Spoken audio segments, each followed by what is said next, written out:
What do you need from AI? And I don't mean in some sort of fluffy way. I don't mean like I just need AI to answer my questions for me or to help me write something. I mean, what do you really need from AI? So far, a lot of AI has been used in quite simplistic ways by people in comms, PR, and storytelling based marketing, but the potential, of course, is enormous. There are developers across the world trying to create ideas to help, and I'm trying to talk to as many of them as I can to bring what's going on to you in simple terms, in simple language.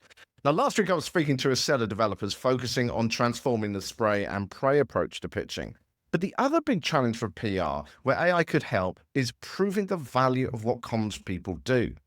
How can you show that that $10,000 campaign is delivering $20,000 in value? How can you also make sure that you are understanding what the audience are actually thinking compared to maybe what you see hype on social media? Well, I saw a company who are focusing on this side of things with a platform called Darwin, and after reading about a bit about it, I got curious. So I reached out to them, and Haider Nazer from Darwin has joined me now. Thank you so much for joining us today, Haider. How are you doing? Good, Richard. How are you? I am not bad at all. Look, we've got to get straight into this because there is so much to talk about. Sentiment analysis used to be, or what I remember seeing, is where someone would criticize a company and you'd see on the platform a big positive, they love you. How much has it come on? Well, I think it's come on a lot. I mean, 20 years ago, communicators were dependent primarily on, primary research, and that's how they got their sentiment analysis, right? And then I think in the last 10 years, media monitoring has become in vogue. Most public companies now have one, two, maybe three media monitoring tools they're using. But what we've seen is that, sentiment and sentiment analysis, no matter how you're adjusting it, creates an incomplete picture of what your stakeholders, not only what they believe and what they think and feel, but also an incomplete picture of how to communicate with them. We think sentiment analysis is important, but just as important is all the public disclosure data and financial data that's out there on every public company, and putting this behavior reality gap framework in front of communicators so they can better understand what to speak out on because their company is performing well on those things, whether it's how they're treating their employees, whether it's their product innovation, whether it's how they're impacting the environment. And in today's world where there's so much, in the last, since the election cycle here in the US, how many companies have walked back DEI, right? Yeah. But it's become kind of a herd mentality. Everyone decides to do net zero. Everyone walks away from net zero. Everyone does DEI, walks away. The reality is some companies really committed to some of these initiatives and haven't gotten credit for it. And other companies have spoken out potentially when they shouldn't have spoken out, and created real problems for themselves in the process. So what's the data actually? It's interesting because what you're saying there is it's not just about going, do people like us or not? It's about saying, how will this impact our financial results? How will it impact different stakeholders, shareholders, people like that, right? Because this is one of the problems, isn't it? You don't want a generic result. You don't just want to know, do people love me or not? That's not much use. You want to, you were just saying to me before we started recording that it's interesting to know the difference between what staff might be thinking compared to investors might be thinking, compared to social media might be thinking. Yeah, so I think, I know we anchor on AI, and really what does AI really mean? I mean, there's two sides to it. One is, what are the LLMs that you're in the libraries that you're building, and sentiment analysis is part of it. Financial analysis is part of it as well as industry differentiation. But then the other side of that is what are the inferences that you're able to make out of that? So as a communicator, we work with, some of the largest corporations in the world, and what we hear from a lot of chief communications officers is, hey, I want to know what to prioritize and what to deprioritize.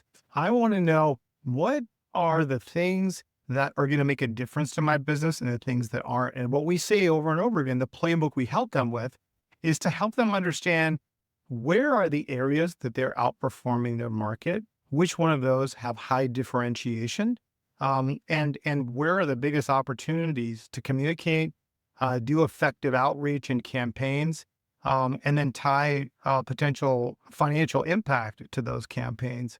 Can you kind of give us actually sort of drill this down to what it actually looks like on the ground? So, what kind of data are people seeing, and how are they then able to interpret that?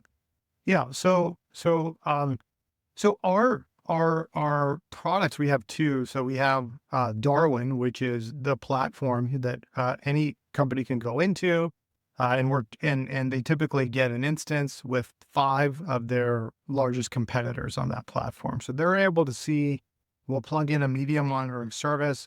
They'll be able to see how they're perceived across 7 different reputation pillars, and we drill down to 700 some variables underneath those 7 pillars. But what does it actually show? I mean, when you're sat there in front of the computer, is it like saying you're up in this particular tone of things or the topic that people are talking about? Yeah, so at the very outset, what a user will see is their current reputation score, um, any movement in that reputation score, and what their reputation potential could be over the next 90 days. And then they're able to look at what are the underlying drivers that are limiting their reputation, or the underlying drivers that are opportunities for them to speak out on. So, if you took a hypothetical case of just a random business, what sort of things might people see in that respect? I mean, is it saying, well, I don't know. You're the expert. Yeah. Yeah.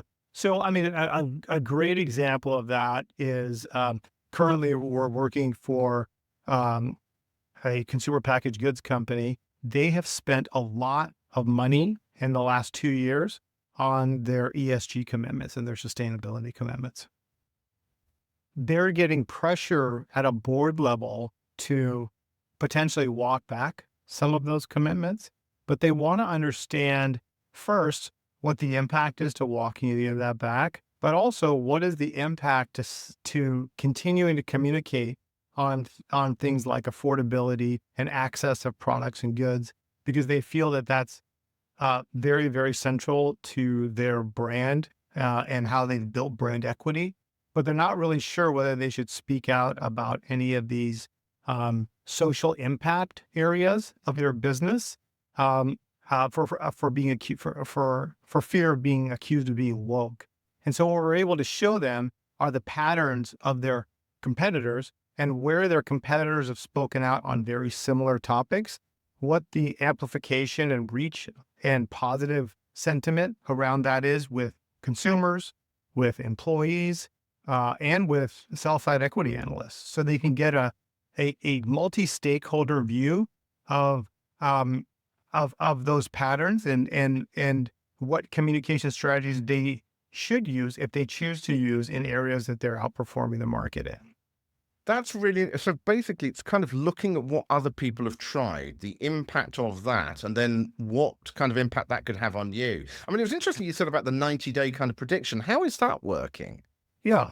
So our models so our chief science officer is also a professor of evolutionary biology at Dartmouth College. And a lot of our models are based upon genomic math, where we look at adaptation and apply adaptation science to the data. And Okay, that's going over my head. You're gonna have to explain that in a 5-year-old's way. Yeah. so what we're able to do really is look at patterns in the wild, in a corporate wild environment, and are able to pick up differentiation by industry. So what differentiates and builds trust in one industry might be different than in another industry. 7 years ago, our models were able to pick up DEI as a positive differentiator for companies. Environmental impact. Now it's about innovation and efficiency. So we're able to identify and start leaning into the predictive game by industry of what are the most differentiating factors, and then also overlay if a company is outperforming on those differentiating factors or not. Because if they are, that's a great opportunity, and if they're not, it's an opportunity to reprioritize and build more muscle in those areas. The other one that we were just hinting at before we started recording, and I think this is fascinating too, is crisis communications.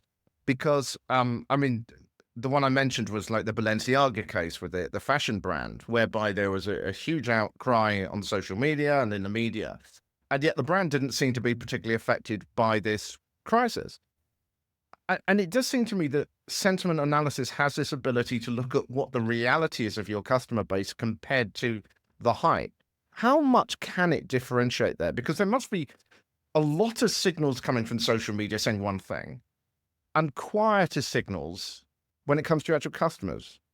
So I will maybe take a case study, which maybe is the opposite of that. I won't name the brand. Most people will probably not know the brand.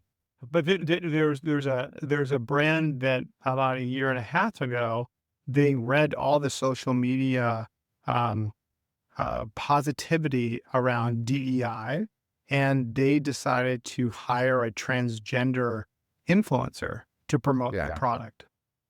And this is a very well-known brand. I think most people have probably heard of. Yeah.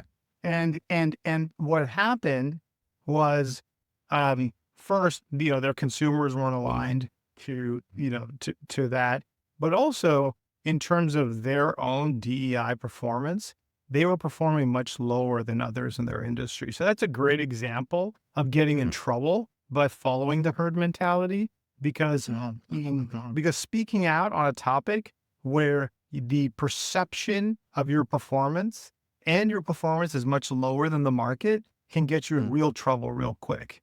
And that's a great example of that. I think, even in the DEI kind of world that we're in and the backlash, there are companies that are standing firm in DEI and speaking out that they're going to stay with their DEI initiatives. And do you think they're looking at the data going, this is what our customers want? Absolutely. They're looking at the fact that they have executed well, have committed to it. It's part of their core strategy, and that's why they're sticking behind it. I think but they're getting a resonance from their customers, aren't they? Because it's if you stick with it and your audience don't like it, well, you're the fool, aren't you? That's exactly right. That's exactly right. And that's the playbook that we keep going to our customers with, is that don't follow the herd mentality. First, look at how you're actually performing these areas and how you're being perceived, because that's where the gold sits. We are running out of time so fast. I just want to come back to this point about proving your return on investment. This is one of the big things, isn't it?